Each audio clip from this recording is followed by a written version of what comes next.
Sem adicionalidade real, permanência, rastreabilidade e transparência, o ativo que ele perde a força. O mercado ele precisa migrar de volume para qualidade. E eu acho que agora que vem, como a gente pode transformar, né, esses ativos naturais em valor econômico mensurável. O caminho ele vai passar por três pilares, Carlos, que é a quantificação, a validação e a governança. Primeiro, é necessário você transformar o ativo ambiental em indicador mensurável, carbono estocado, água protegida, biodiversidade preservada. Depois, você vai validar isso com metodologia reconhecida e auditoria independente. Muito importante isso. E por fim, você vai inserir esse ativo no modelo econômico de PSA, que é pagamento por serviço ambiental, de certificações, de contratos de longo prazo ou integração com cadeias produtivas. A natureza tem valor e o que faltava era método para mensurar e traduzir esse valor. Boas-vindas a mais um episódio do podcast Líder de Elite. Meu nome é Carlos Ois, o seu anfitrião, trazendo para você mais uma super entrevista, uma temática muito relevante e que gera muita curiosidade. E mais do que nunca é importante a gente revelar a verdade sobre ESG e como a gente pode ter projetos de verdade que agregam valor e que não são greenwashing. Vamos lá, informação sobre esse incrível entrevistado. O nome dele é Carlos Alberto Tavares Ferreira, é especialista em sustentabilidade, descarbonização e governança ambiental, com mais de 4 décadas de atuação no desenvolvimento e implementação de projetos socioambientais no Brasil e no exterior. Fundador e CEO da Carbon Zero, lidera iniciativas voltadas à economia circular, precificação de ativos ambientais, segurança hídrica e programas estruturados de mitigação de emissões. Também é fundador do CAPES, Centro de Apoio à Pesquisa, e criador do programa Corredores de Água Boa, com atuação internacional e foco em soluções replicáveis para adaptação às mudanças climáticas. Ao longo de sua trajetória, tem atuado na interface entre ciência, mercado e políticas públicas, desenvolvendo modelos aplicados que conectam restauração ecológica, governança e viabilidade econômica. Reconhecido por sua abordagem técnica e estratégica, participa de iniciativas globais ligadas à sustentabilidade, sendo membro de instituições internacionais e colaborando com projetos na América Latina, Europa e África, com foco em transformar ativos naturais em valor ambiental, social e econômico mensurável. Você vai adorar essa entrevista. Fica aqui comigo.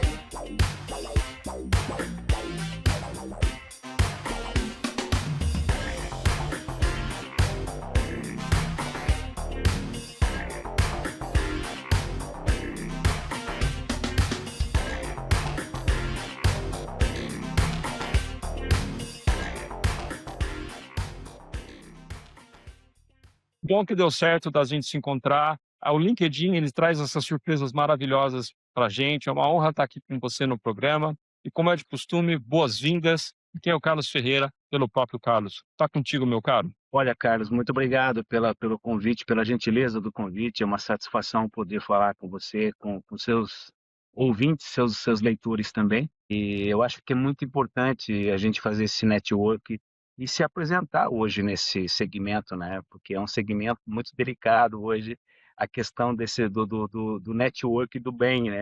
Quem é o Carlos, né? Quem é o Carlos, muito conhecido lá no LinkedIn também. A gente tem aí um trabalho muito responsável, muito técnico, porque a gente quer passar a verdade, não só passar os problemas, mas soluções. O Carlos ele é alguém que aprendeu ao longo do tempo a transformar discurso em prática.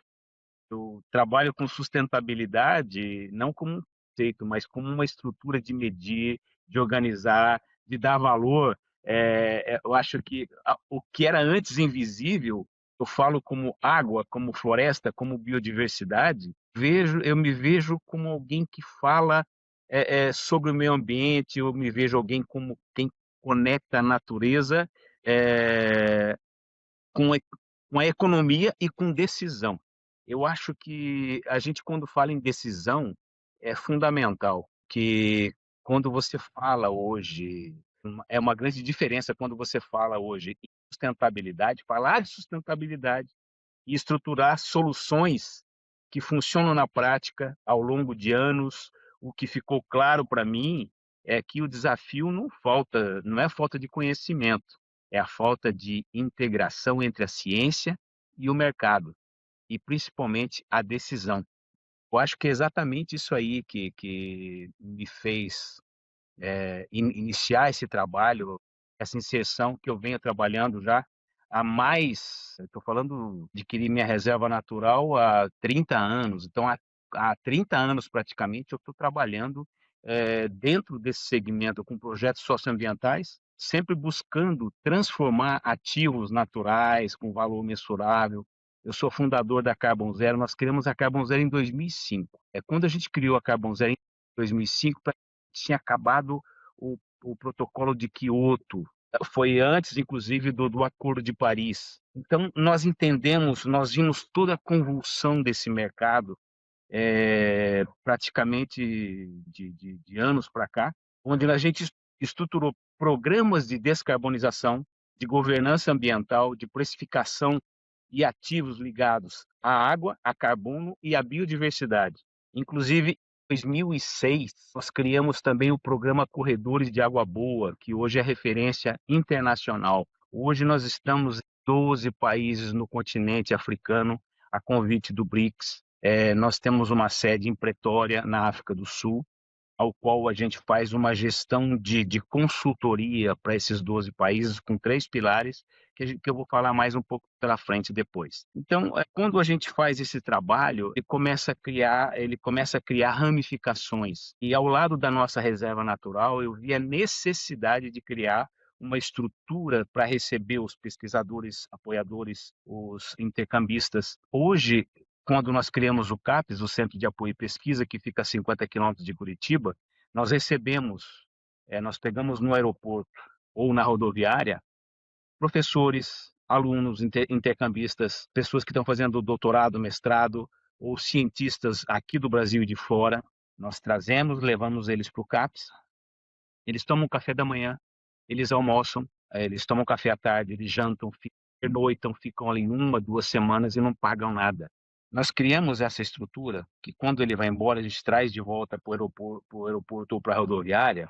Quem é que paga essa conta? Ele só vai deixar para a gente uma cópia do trabalho que ele fez. Empresas parceiras que querem ter uma conotação de ESG, de descarbonização real. Nós fazemos plantios de mudas, nós temos mais de 3.600 matrizes de coleta de semente do bioma Mata Atlântica, numa área incrível. A nossa reserva tem 3.480 hectares.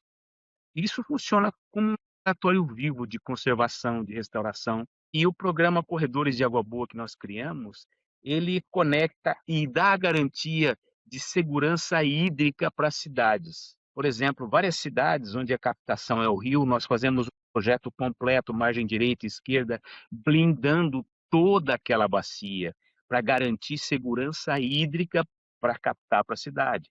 Onde, quando a gente garante, você blinda uma bacia como essa, automaticamente você vai fazer com que a empresa que está captando água, ela vai gastar de 60% a 70% menos de insumos químicos na água.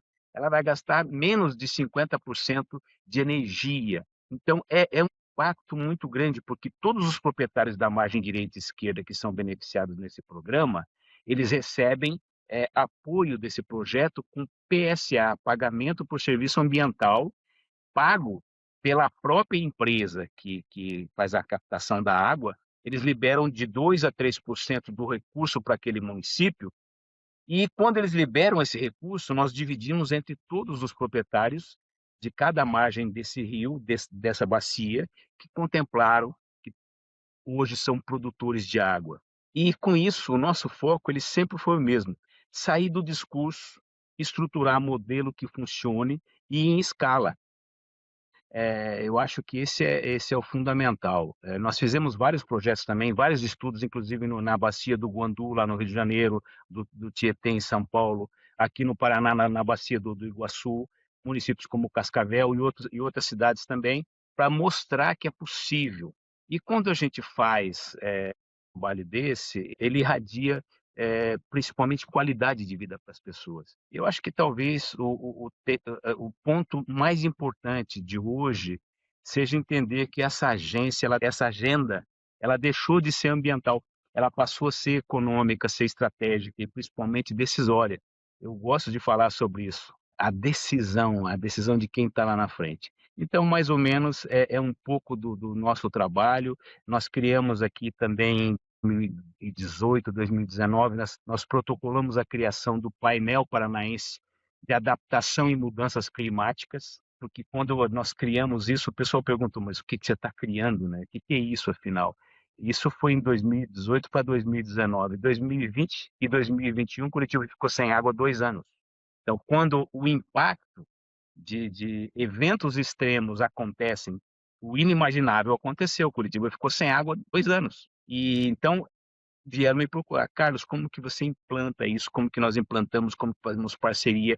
Como que a gente agrega isso? Porque existe também fundos perdidos, a fundo perdido, recurso para que você possa, através de um painel como esse, você ter governança, ter atas, ter a institucionalização e você ter a governança desse trabalho para apresentar e receber esses recursos. Os municípios podem fazer isso, os estados podem fazer isso. Tá? Nós criamos também lá na África o painel africano de adaptação e mudanças climáticas para cada país independente tem o seu painel. Um pouquinho do nosso trabalho é isso aí. Mas tem muita coisa que a gente também não vai ter tempo de conversar por aqui, mas esse seria um pouquinho do que é o Carlos. Outra coisa também, eu sou fundador da Fundação Tavares Ferreira. O que nós fizemos? Nós criamos uma fundação, isso já há quase 7 anos atrás, porque nós vimos o vácuo que existe no governo, o vácuo que existe para as ações ambientais na prática, não as ações para captação de recursos, mas para fazer as coisas com qualidade, para fazer as coisas com responsabilidade. Você vê o resultado disso. E tudo isso, trabalhos que possam ser replicáveis. Replicabilidade, isso é fundamental. Um pouquinho do que eu poderia falar quem é o Carlos. Uau!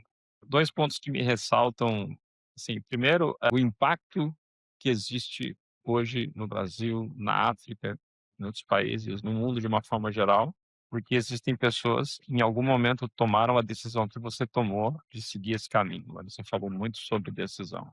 Então, primeiro, eu honro a sua presença, a sua jornada, o seu trabalho, a sua paixão, o seu carinho por isso. E realmente é um privilégio, ter você aqui e a minha intenção é levar a sua mensagem para o maior número de pessoas.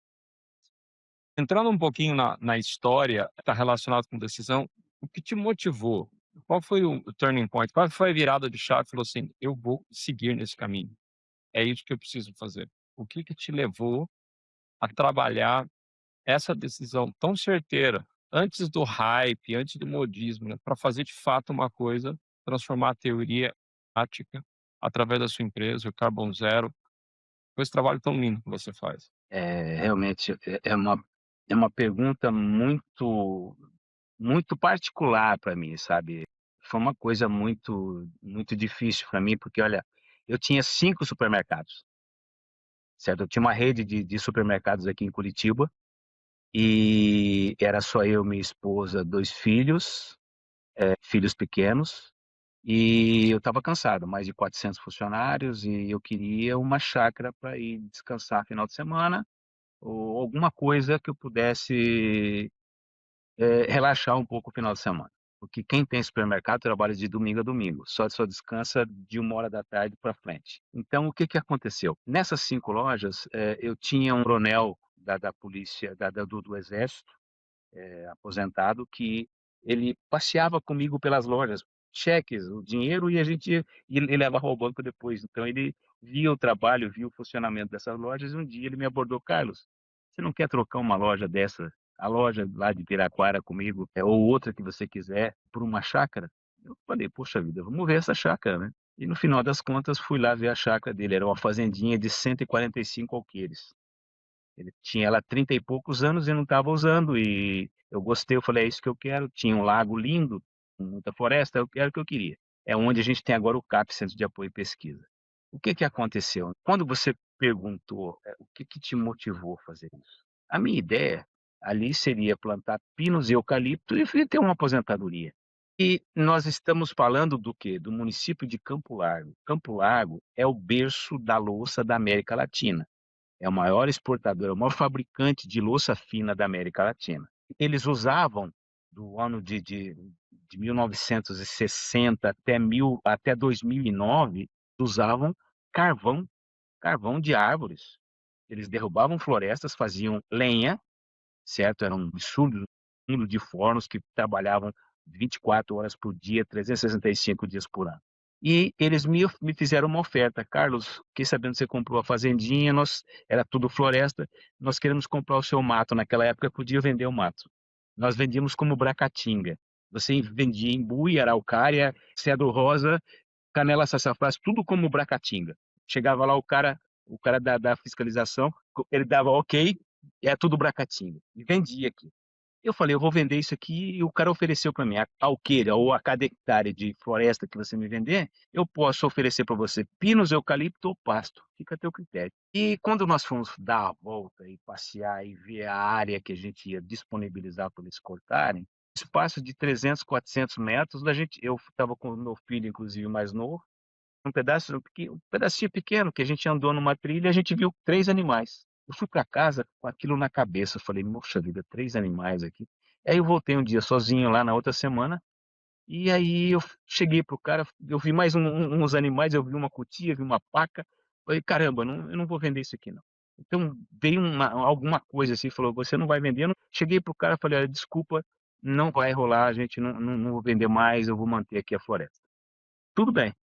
Essa foi a primeira atitude que eu tive, nesses primeiros 145 alqueires.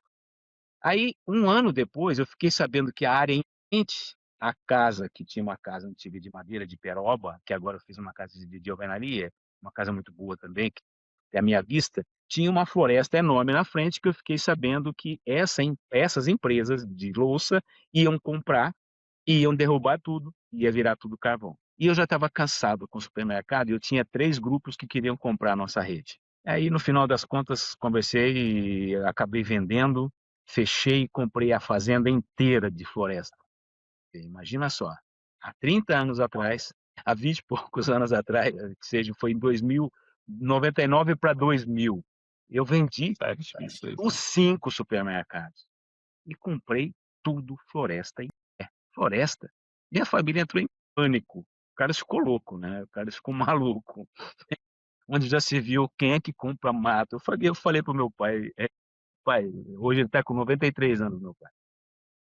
Vai chegar o dia que o senhor vai ver que 1 hectare de floresta vai valer tanto ou mais que 1 hectare de milho, trigo ou até cana-de-açúcar ou gado. Ele falou, filho, eu quero estar vivo para ver isso. E há 6 anos atrás nós inauguramos o CAP, Centro de Apoio e Pesquisa. E eu mostrei para ele, só no carbono estocado que tem, que a gente pode precificar aquele carbono, nós podemos hoje, se fosse vender hoje, nós compraríamos 15 supermercados, daquele que eu tinha ou mais, só com o crédito de carbono. Então, eles entenderam que o maluco lá atrás. Então, e com isso tudo, Carlos, o que mais me impressionou foi que eu descobri depois, isso foi depois de 2005, que eu comecei a receber prefeitos do Alto, Médio e Baixo Ribeira, que eles queriam ver como que a gente estava cuidando das nascentes do Ribeira. Eu falei, nem sabia que ali era. Nós guardamos as nascentes do Rio Assungui e do Rio Ribeira. Hoje o Rio Ribeira está atendendo hoje praticamente, mais de 9 milhões de paulistas dentro de São Paulo, hoje pela Sabesp, que é captada em Piracatu e é bombeado até São Paulo. Então, foi coisa que a gente não ficou sabendo. A gente recebeu, inclusive, depois, vários prefeitos juntos, fizeram vários eventos e viram como que a gente está preservando as nascentes que dão vida ao Ribeira hoje. Então, isso também foi uma virada de chave que nós, protegendo a floresta, nós temos hoje mais de 280 nascentes catalogadas, registradas, mostrando que a nossa produção de água, a nossa floresta, ela está beneficiando pessoas a mais de 400 quilômetros daqui, entendeu? Então, isso é importante. Isso foi só uma virada de chave.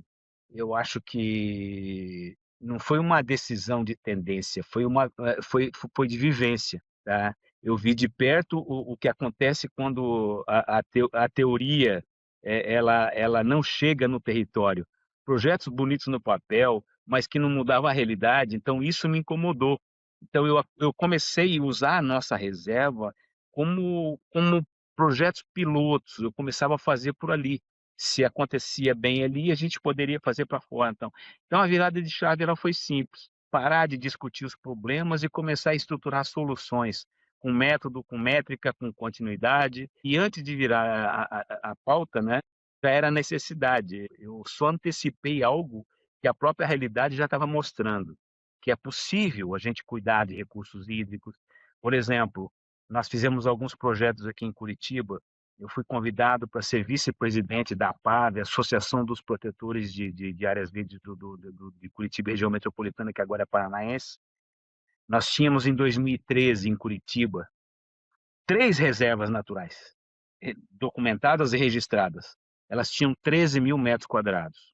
Hoje, 2026, nós temos 64 reservas naturais dentro de uma cidade como Curitiba, com mais de 860 mil metros quadrados de área de floresta preservada, pequenos remanescentes de floresta que às vezes a pessoa herdou uma quadra inteira do avô, do pai, e ia vender para uma incorporadora. Hoje ela recebe de 15 em 15 anos potencial construtivo por metro quadrado e ela pode vender esse potencial construtivo e manter essa floresta íntegra.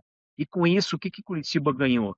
Ganhou o título de capital ecológica, porque quando você fala numa cidade como Curitiba, uma qualidade de ar, uma biodiversidade urbana incrível. E a gente está falando também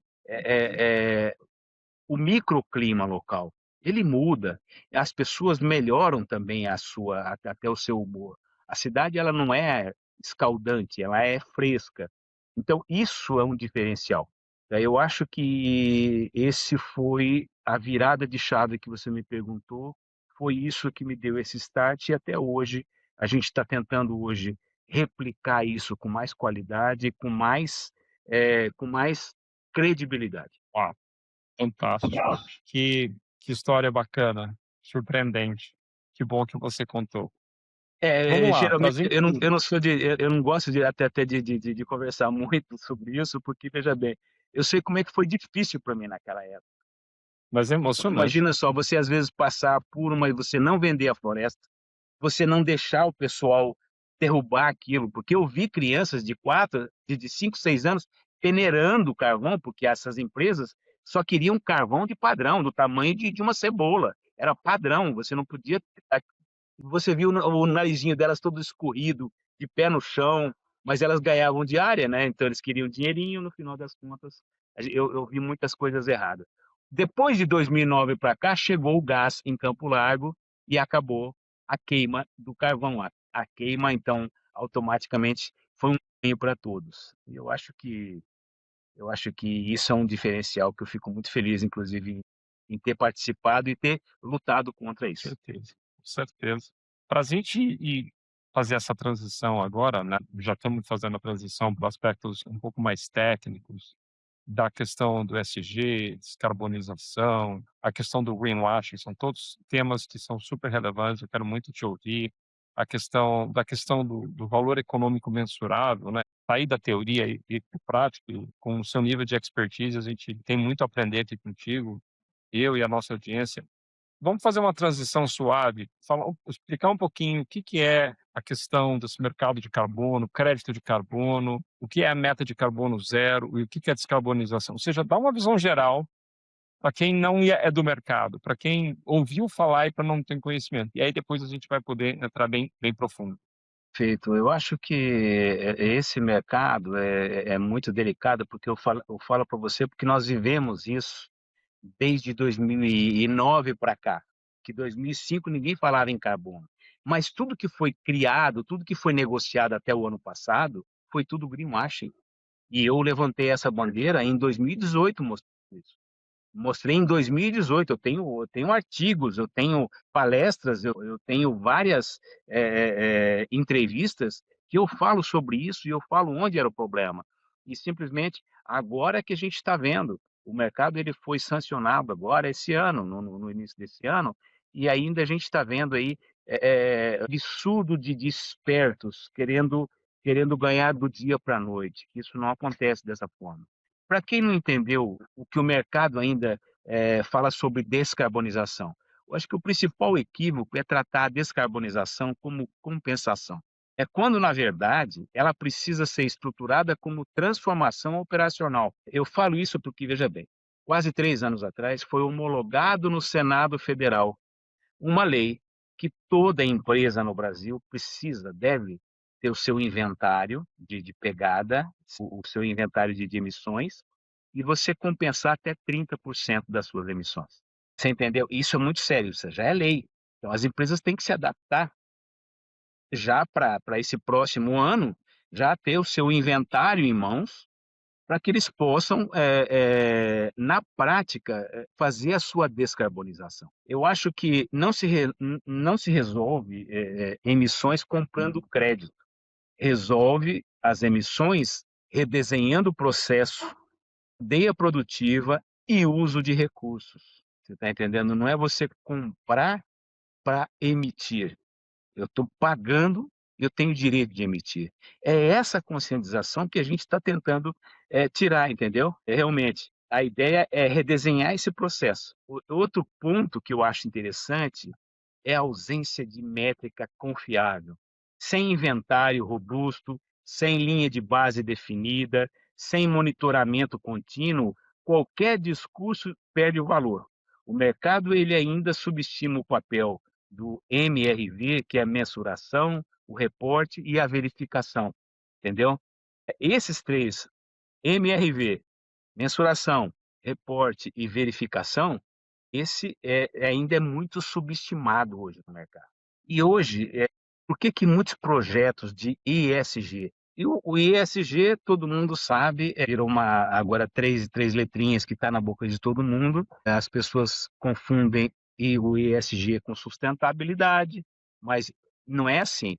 É diferente. O ambiental, o social e a governança, eles foram criados há mais de 30 anos pelo mercado, pelos bancos, pelas seguradoras, pelas empresas que emprestam e precisam ver a contrapartida de quem está recebendo, se realmente eles têm a governança, se eles têm o ambiental e o social agregado àquela pasta que eles solicitaram. Porque eu acho que são construídos para comunicação e não performance, falta integração e o core do próprio negócio, né? Olha, a gente está vendo hoje projetos de ESG que geram valor e precisam impactar três dimensões.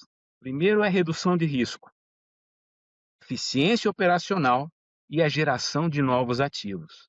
E quando isso não acontece, Carlos, o projeto ele vira, sabe o quê? Custo reputacional. Além disso, para mim, há uma lacuna de governança. Se não tiver indicador claro, sem auditoria, sem responsabilidade definida, ISG, ele vira narrativo, ele não vai virar nunca uma estratégia.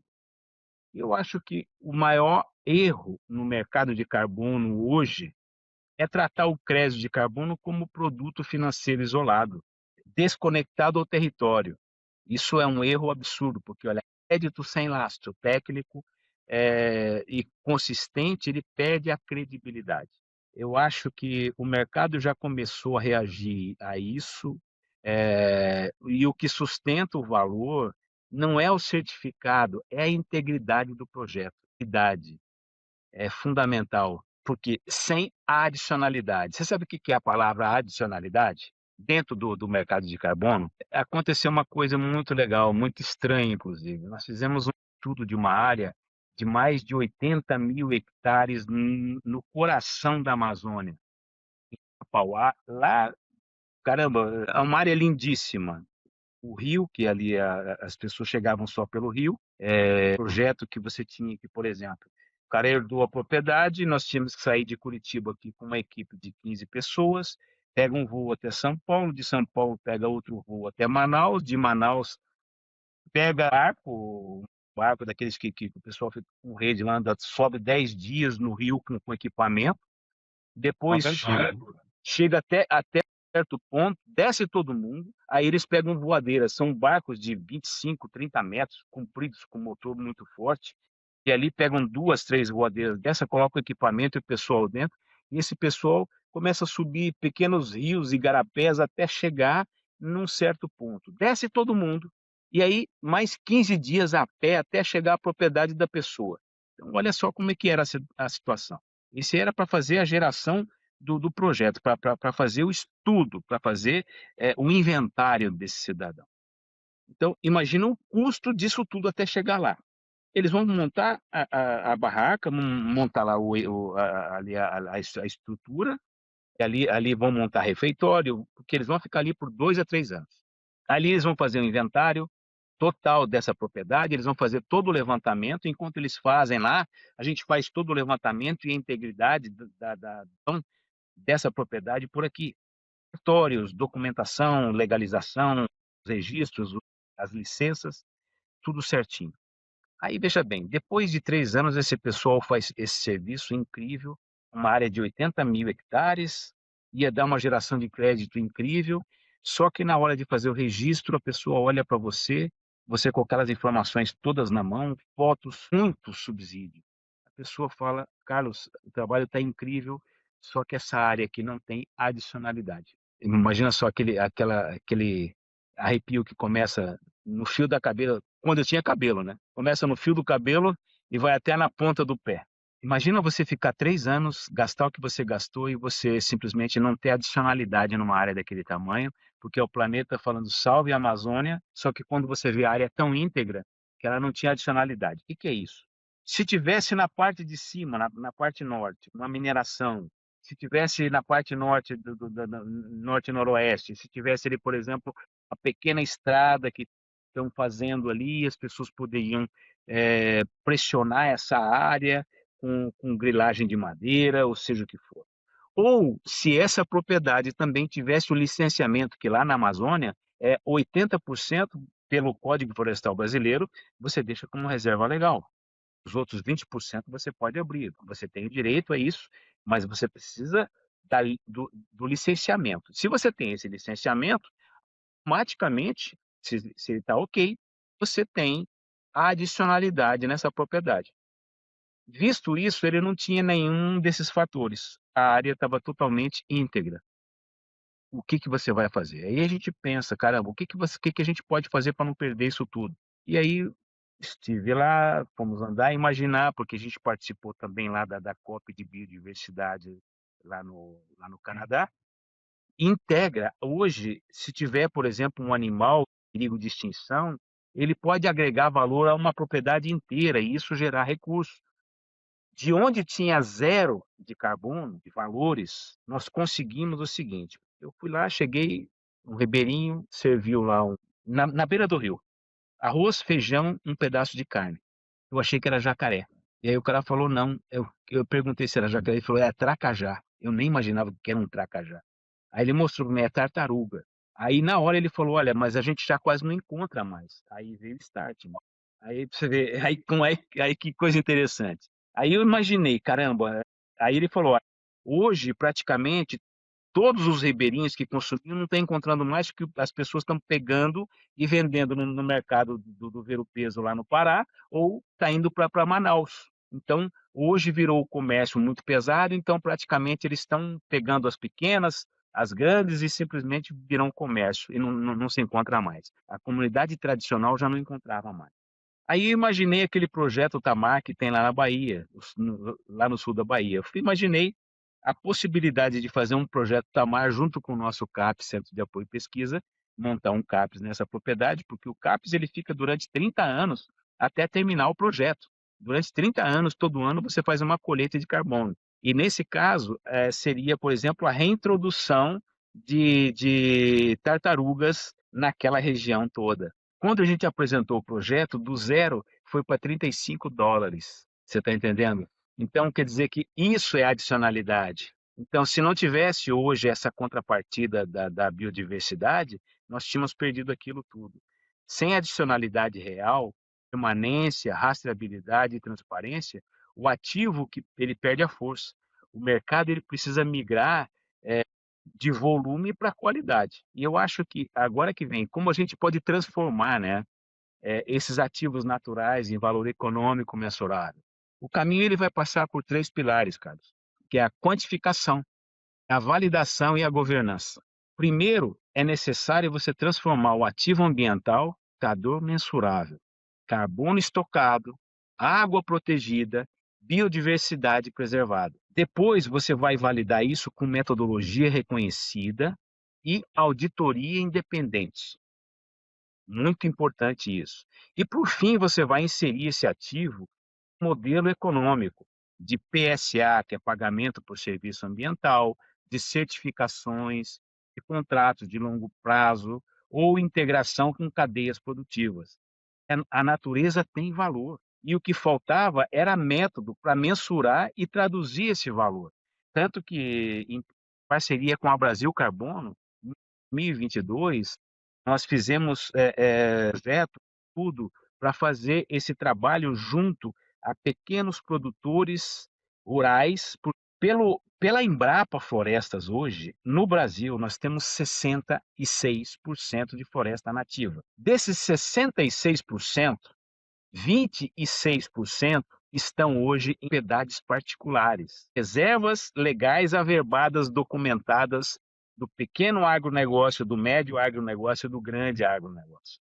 Toda propriedade, por menor que seja, ela tem que ter os seus 20%, seus 35% ou seus 80% de reserva documentada e registrada e averbada. Só a Amazônia é 80%, o bioma amazônico. O Pantanal e o Cerrado, se eu não me engano, é 35%. E os outros biomas, que é a Caatinga, o Pampa e a Mata Atlântica, são 20% de acordo com o Código Florestal Brasileiro. E quando você fala que uma propriedade tem 20% da sua área documentada e registrada há mais de 30, 40 anos, e esse produtor ele é obrigado a manter aquela floresta íntegra, nós conseguimos fazer algo diferente. Nós conseguimos precificar para ele a reserva legal. Como que a gente faz isso? Para projetos de crédito de carbono, a gente vai precisar de áreas de no mínimo de 3.000 hectares acima. Para projetos de CPR verde, nós conseguimos fazer, porque a CPR verde já é uma lei que já existe no Brasil há muitos anos. Já é documentada, é estruturada, é pagamento por serviço ambiental. Nós conseguimos precificar aquele ativo daquelas florestas, ativo de carbono estocado nas árvores, no solo e nas folhas. Nós conseguimos fazer isso. Por hectare, nós calculamos na Mata Atlântica 250 créditos. Imagina só, do tamanho de um campo de futebol, nós conseguimos 250 créditos para o produtor rural. Nós conseguimos registrar a $9 cada crédito. Nós estamos falando de $2.200,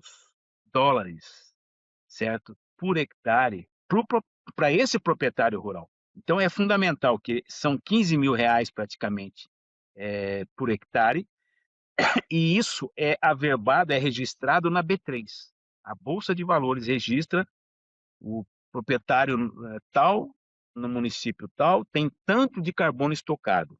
Aí vamos supor que alguém lá em Dubai liga para a gente, olha, eu preciso de 1 milhão de créditos.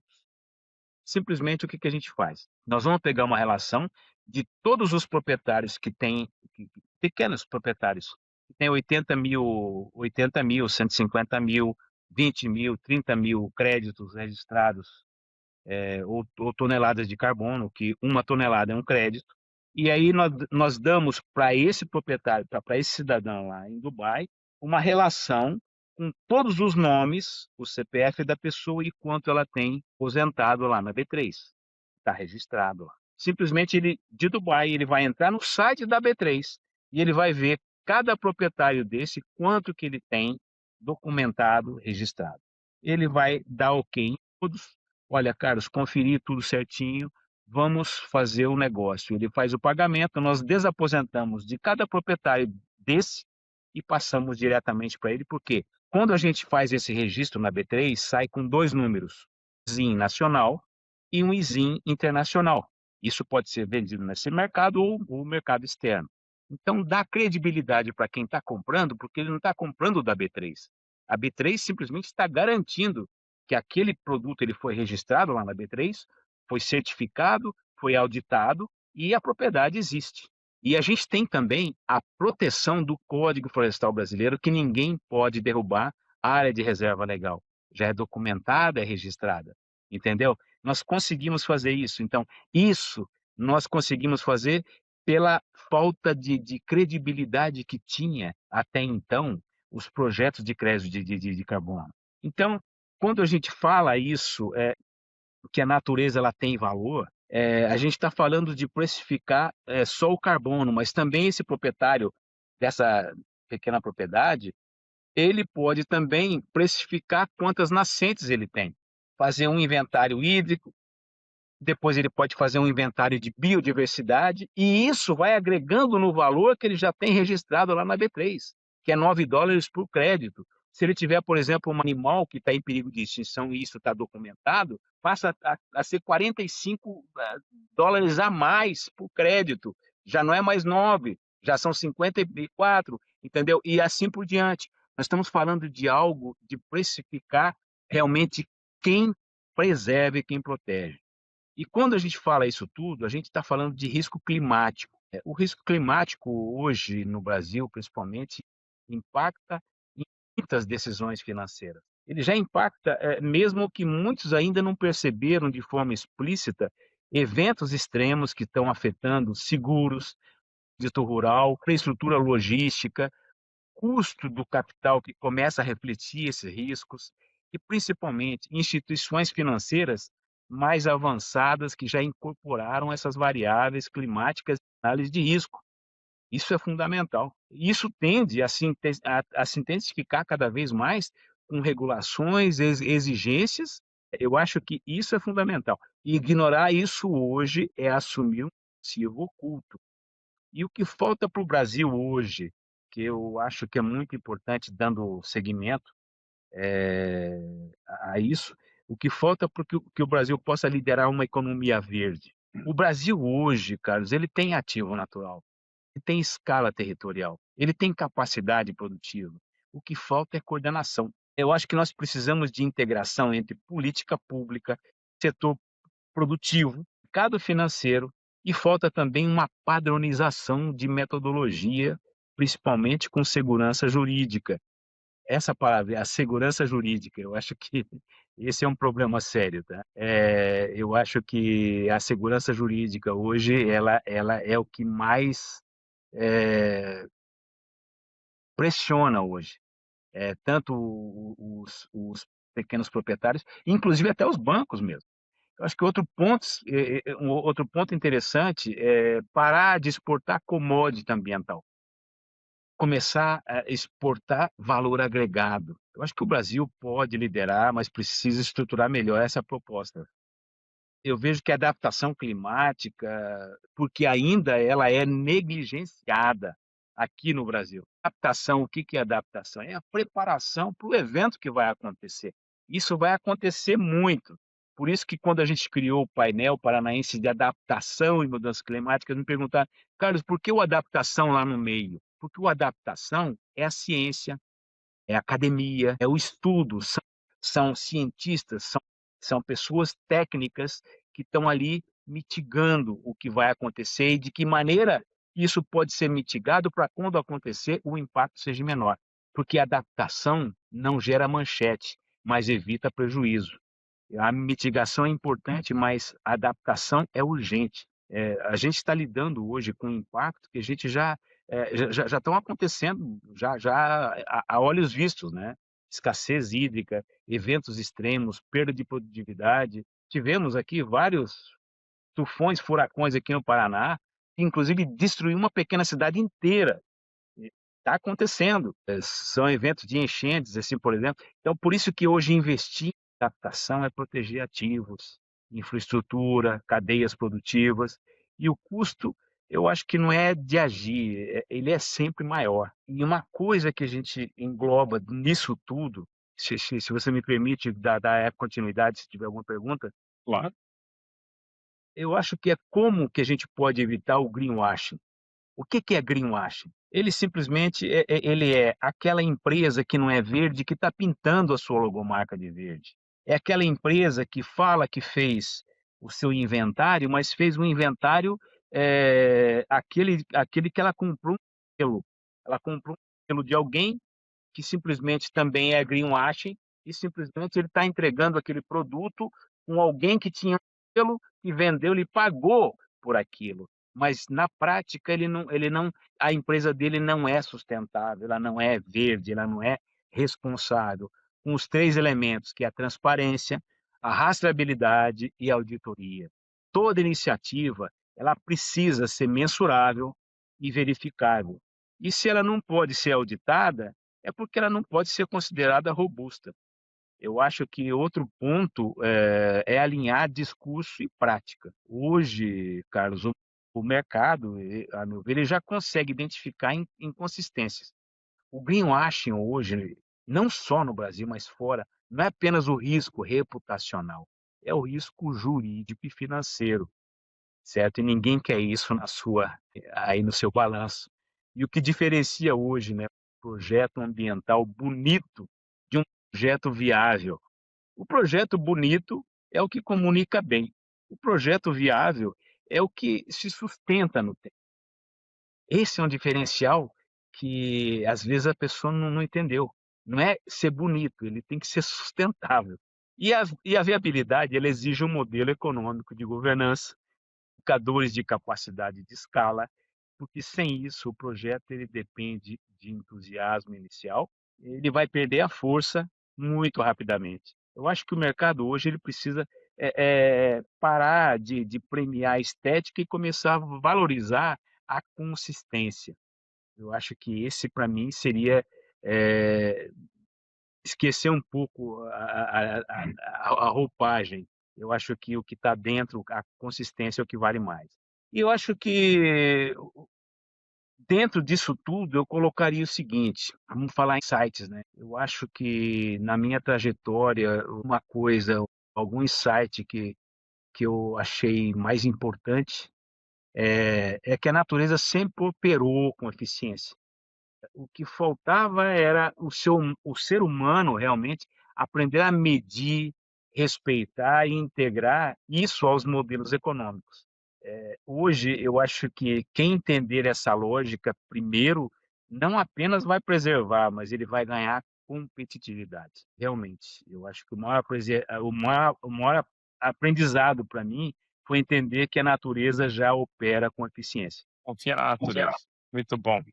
Meu caro, como é que a nossa audiência pode entrar em contato contigo para saber mais a respeito, mais sobre Carbon Zero, sobre essa temática? Qual que é a melhor forma de entrar em contato com o Carlos? Bem, olha, eu tenho acesso direto lá no próprio LinkedIn, né, que é o Carlos Alberto Tavares Ferreira. Tenho lá o nosso site também, que está lá, inclusive, no próprio LinkedIn. E tem também o nosso e-mail lá da Carbon Zero, que é o contato@carbonzerobrasil.com, certo? Ali a gente pode responder muitas coisas. Hoje a nossa especialidade mesmo é dar consultoria, e esse é fundamental. Eu acho que hoje a gente poder dar contrapartida disso, tecnicamente, Carlos, poder passar para empresas de que forma que eles podem caminhar, mostrar os caminhos de sustentabilidade real e as consequências que aquilo vai causar pela frente. Eu acho que esse foi o maior aprendizado nosso, poder não só apresentar o problema, mas também a gente ter a possibilidade hoje, com a nossa experiência, de apresentar os caminhos necessários para que essas empresas ou essas pessoas, novos profissionais de área, possam realmente entrar nesse mercado, mas com muita responsabilidade, porque meio ambiente não é só falar sobre plantar árvores, preservar, é você ter ele realmente no teu dia a dia, você ter ele na tua conscientização. Meu caro, prazer enorme com você mais uma vez. Gratidão por essa uma verdadeira aula magna, né, que você apresentou para a gente hoje com esses conceitos tão relevantes. Eu te agradeço, agradeço a audiência por estarem aqui. Eu me despeço, mas eu gostaria que você deixasse uma mensagem de encerramento para o nosso episódio especial aqui contigo, você pudesse deixar uma mensagem para que toda a humanidade pudesse ver, 8 bilhões de pessoas, qual seria essa mensagem de legado que você deixaria para as pessoas? Obrigado, meu caro. Poxa, cara, isso para mim foi um privilégio, foi uma grande honra poder participar um pouco, né, dessa nossa história, de altos e baixos. Tem muita coisa que às vezes eu não falei porque não tive tempo, mas eu agradeço aí realmente o espaço e a qualidade dessa conversa. E se eu pudesse deixar realmente uma mensagem final, seria bem simples. Eu acho que a sustentabilidade ela não é uma tendência, é decisão. De novo a palavra. E decisão, ela exige responsabilidade, exige método e principalmente coragem. Eu acho que a coragem, principalmente de sair do discurso. A natureza, ela já dá resposta já há muito tempo, né? O que define o futuro, eu acho que agora é a nossa capacidade de agir com constância. Muito obrigado.